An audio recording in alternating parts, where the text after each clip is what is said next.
Rian Johnson comes to us with a murder mystery that is a modern take on murder mystery, and it is a black comedy ensemble thriller. But is it good? Let's get into it.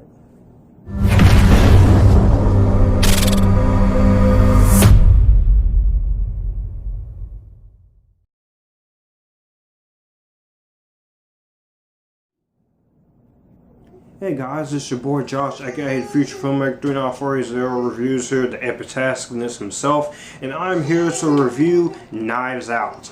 Before we get into Knives Out, be sure to hit the subscribe button for where I do tons of live videos for film, TV, and music, and let's get into Knives Out here. So, let's get into this movie. So the plot of Knives Out is a wealthy crime novelist, Harlan Thornby, invites his dysfunctional extended family to his remote mansion on his 85th birthday in hopes of reuniting them all. However, the day after the birthday party, Harlan is found dead by members of the family, and experienced Detective Benoit Blanc is called in to investigate the case. Soon enough, everyone in this family becomes a suspect in his death. But who is the number one suspect? So, let's go into Knives Out. Going into this movie, I was actually pretty interested in it because, for two reasons. One was because of the ensemble cast. You got Daniel Craig, you got Chris Evans, you got Ana de Armas, you got Katherine Langford, Jamie Lee Curtis, all great talent in this movie. Then it was directed by Rian Johnson, and when you hear the name Rian Johnson, it is a bit of a hit and miss. This side will either like him or this side will either hate him. And as far as his filmography goes, I love his movies. Brick was really good. Looper was excellent. Brothers Bloom was a good one. And I am in the minority, but I personally love Star Wars The Last Jedi. It wasn't that freaking bad, people. Get a hold of yourselves. You honestly get on my nerves with the hate of The Last Jedi right now. It is undeserving. But let's get into the part of this review where I clarify it. I was excited to see what he would bring, and plus I am a fan of murder mysteries, and murder mysteries is something you don't see nowadays anymore. 2017 we had Murder on the Orient Express, which I thought was okay, and is getting a sequel, Death on Denial. So I'm actually curious to see how that will go. And so Knives Out, from the trailers, it looked pretty interesting to me, but so I watched the movie and I'm gonna say it, Knives Out might be my new favorite Rian Johnson movie, because my favorite one of his was Looper. Now let's just get into it, starting off with the amazing cast. You got Daniel Craig here as our main character, Benoit Blanc. He is a detective, and a lot of people has talked about him in his review. Yes, he is using a southern accent here, but I really do think that he pulls off his performances pretty well. I thought he was great in his role, and I thought he really brought his A game in the performance that he's giving, and I thought he did an overall great job. I love Daniel Craig as an actor. You got Chris Evans, who is basically the millionaire playboy who just doesn't give a crap. And Chris Evans, coming off of Avengers Endgame, is good to see him do something that's not a big superhero movie. And I gotta say, he was great in this movie. He was funny, he was charismatic, he was awesome. And I gotta say, he was another great standout in this movie. Then you have Ana de Armas, who I love Ana de Armas as an actress ever since Knock Knock. Even though Knock Knock was not a good movie, it's in the category of so bad it's laughable. So that movie I actually have a soft spot for when it comes to that particular movie, but it is still a pretty bad movie. One of my least favorite movies ever, even though it's a guilty pleasure. But she was great as Martha Cabrera. She was great. She's useful a lot more than I thought she was going to be, and I thought she really did a fantastic job.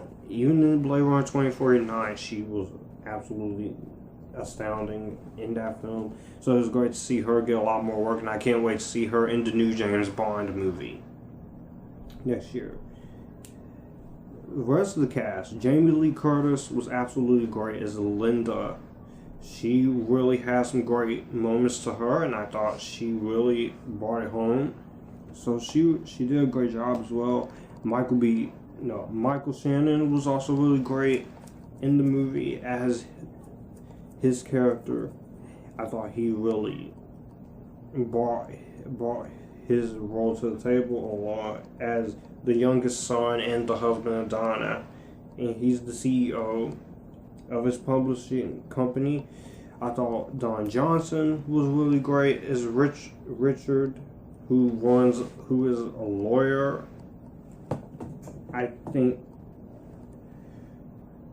he helps with his wife's company. Toni Collette as Joni, I thought she was great as well. It's good, always good to see Toni Collette. Lakeith Stanfeld, he was great as the detective. You also got Jaeden Martell as Jacob Thornby. He was really great in the movie. I thought he really brought it home. Then you have Christopher Plummer for his little screen time he had. I thought he was really great, and then you have Katherine Langford in here, who I've loved ever since 13 Reasons Why. You can argue with me about that show in the comments all you want to, but I personally like the show despite me hating this new season. Not because she wasn't in it, because you already know how I think about 13 Reasons Why Season 3. But Katherine Langford, she was great, and she's also really pretty, so her and Ana de Armas, they were also two of the standouts, even though she didn't have a whole lot to do. She still left an impression on me. So yeah, she was great.